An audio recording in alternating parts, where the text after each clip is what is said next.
Shalom, saudaraku yang terkasih, Moria GBKP yang spesial di mata Tuhan, yang spesial juga di dalam kehidupan rumah tangganya masing-masing.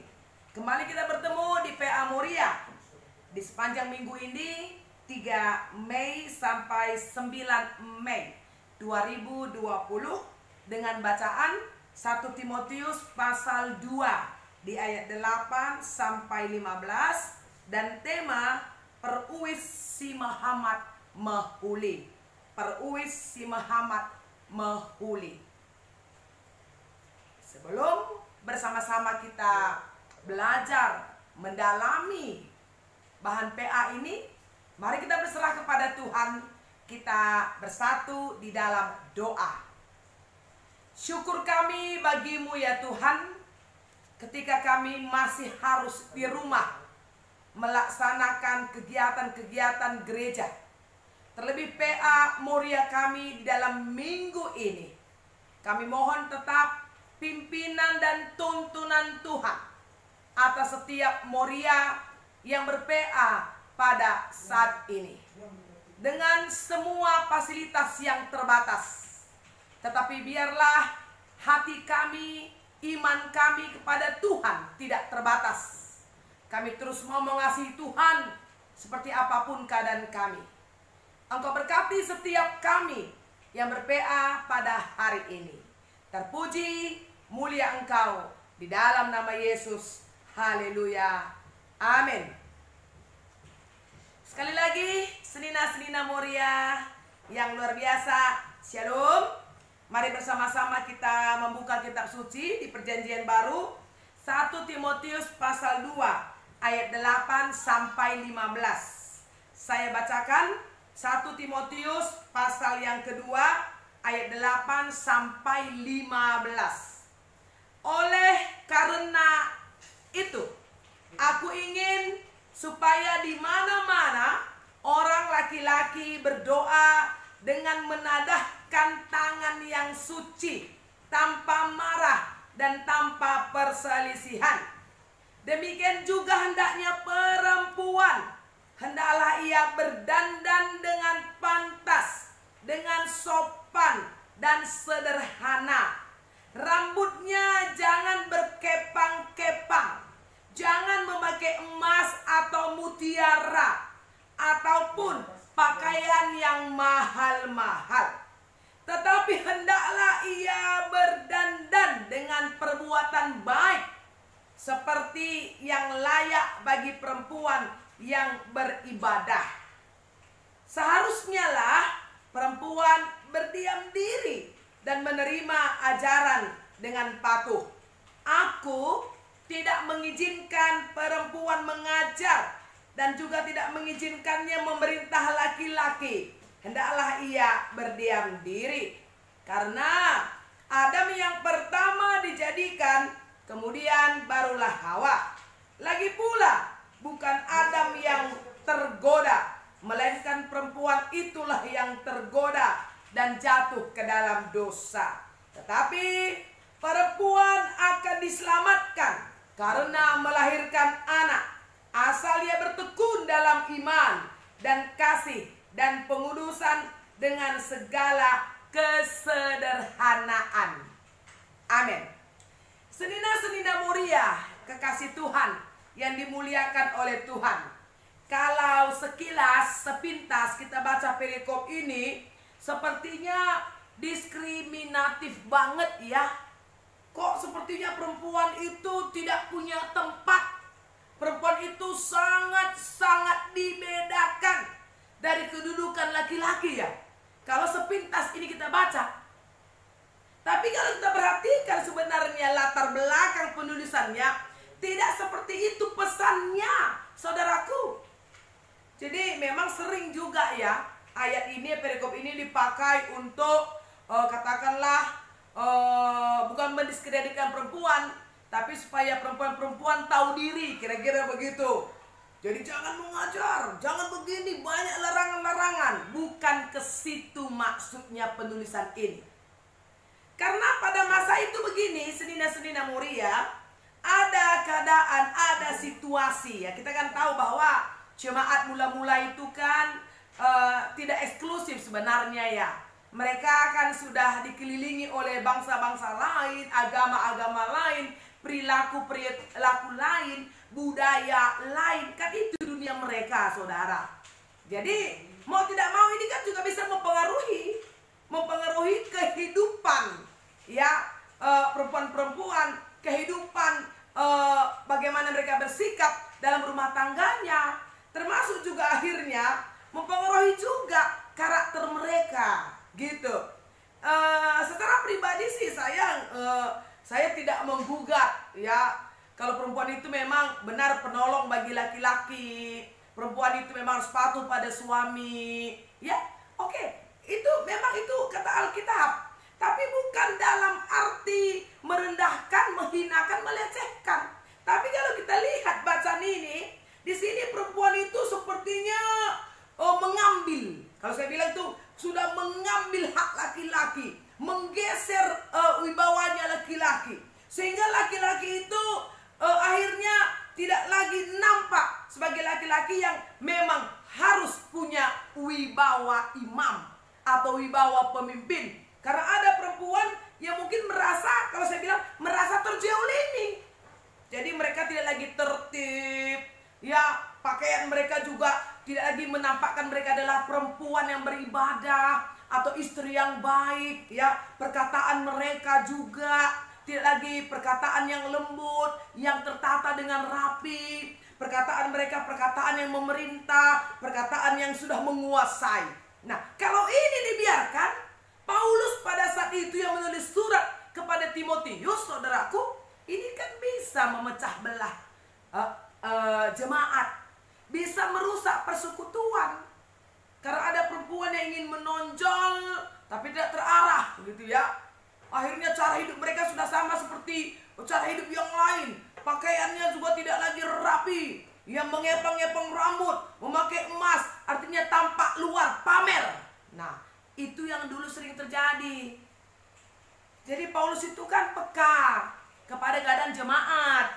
Jadi akhirnya dia kasih tahu ke Timotius sebagai anak rohaninya supaya diingatkan. Nah, karena tema kita ini berhubungan dengan Moria, peruis si Maha Menmuhuli, saya lebih tekankan ke situ. Jadi kita nggak bahas semua bagaimana laki-laki harus berdoa ya, tapi soal peruis ya, dandanan ya, atau bagaimana kita katakan berpakaian. Kita lebih membahas ke situ, saudaraku. Nah, yang perlu kita ketahui bersama-sama, saudaraku, bahwa ketika berpakaian atau ruis kita mebagai isi kita berpakaian itu, jangan lupa saudara, bahwa pakaian itu adalah menjadi pemuliaan bagi nama Tuhan.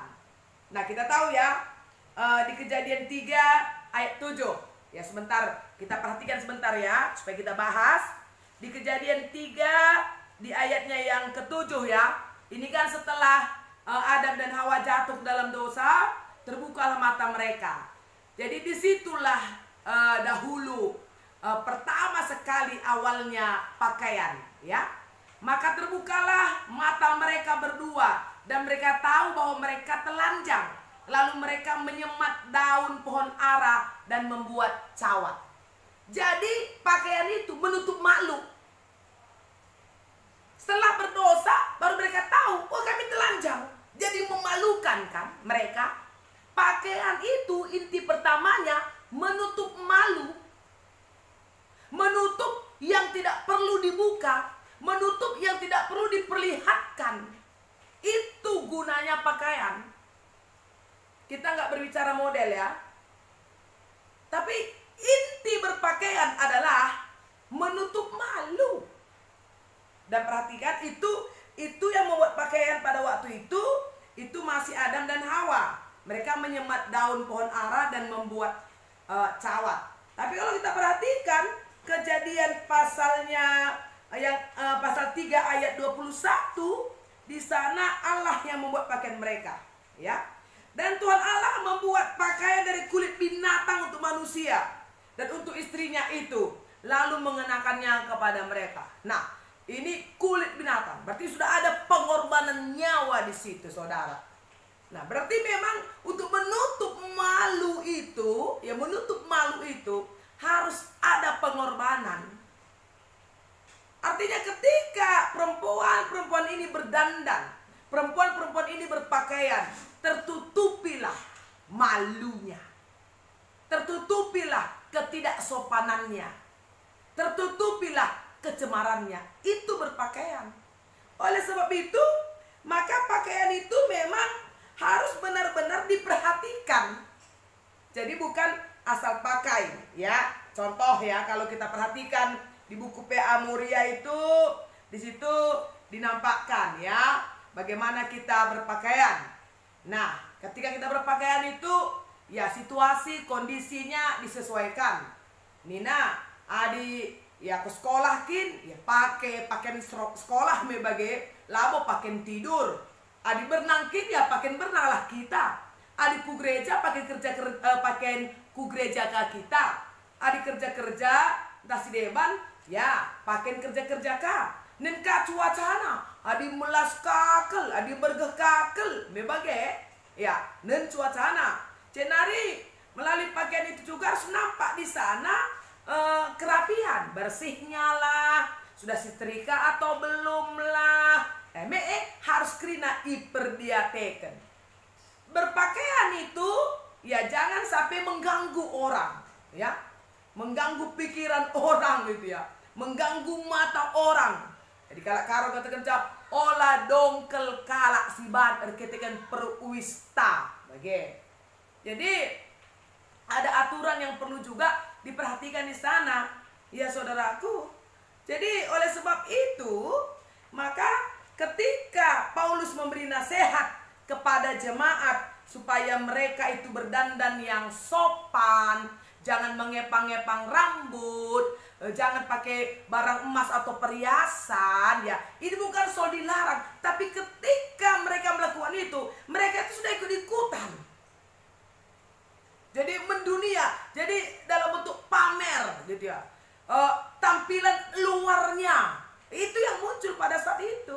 Jadi kalau ada ibu-ibu yang lebih memperhatikan tampilan luarnya, tidak sampai kepada tampilan kepada kedalaman hati, pikiran, roh dan jiwa, itu bisa merusak. Kalau tampilan luar itu nggak ada puasnya, saudara, nggak ada puasnya. Passion itu ya nggak ada habisnya itu. Ya ganti tahun bisa ganti model, ganti bulan saja ganti model.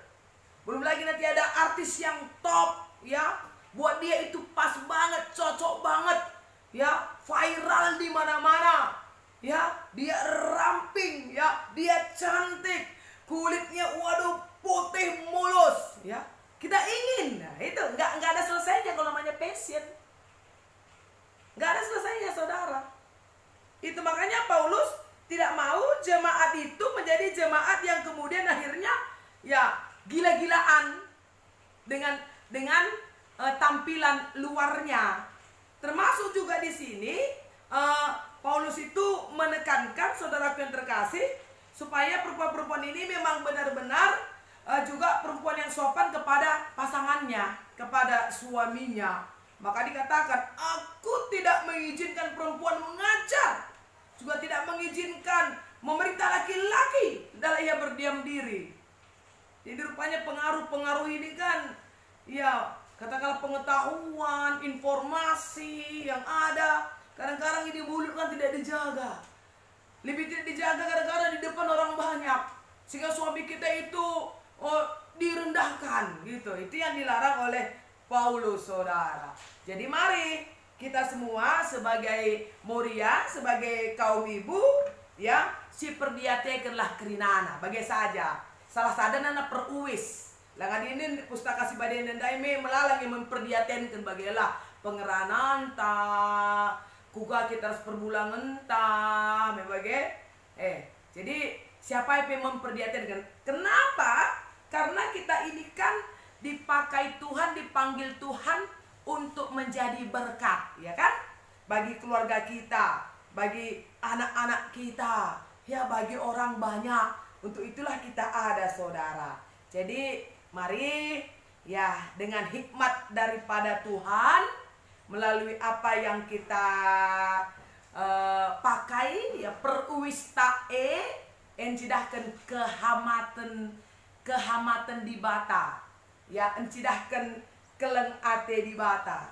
Adi ibas buku Moriata di ijenda sadamoto anne avanti nina, pakaian itu bagaikan kulit kedua, sehingga gaya berbusana mampu mencerminkan kepribadian bagi pemakainya. Jadi itu pakaian itu cerminan juga rupanya, ya. Jadi demikianlah PA kita lagi pada minggu ini.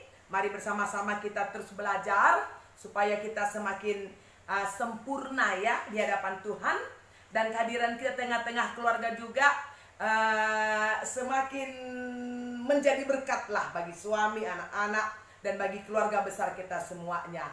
Tuhan memberkati Moria-Moria, memberkati bangsa kita dalam situasi wabah COVID-19 pada saat ini. Dan tetap percaya ya Moria-Moria terkasih, Moria-Moria spesial, badai pasti berlalu dan indah pada waktunya. Mari kita berdoa. Syukur kami bagimu ya Tuhan, kami diingatkan di PA Moria ini supaya kami tidak menjadi perempuan-perempuan murahan, perempuan-perempuan sembarangan, tetapi kami perempuan-perempuan yang memperhatikan perilaku kami seluruhnya, termasuk cara kami berpakaian, supaya kami tidak menjadi batu sandungan bagi orang lain, dan kami tetap menghadirkan kuasa kasih Tuhan. Biarlah sebagai Moria-Moria kami mensyukuri kehidupan kami sebagai kawan sekerja Tuhan yang hadir di tengah-tengah keluarga kami. Terpuji mulia Engkau di dalam nama Yesus. Haleluya, haleluya, amin. Terpuji Tuhan Yesus saudaraku. Dan sampai bertemu lagi dalam sesi selanjutnya. Shalom.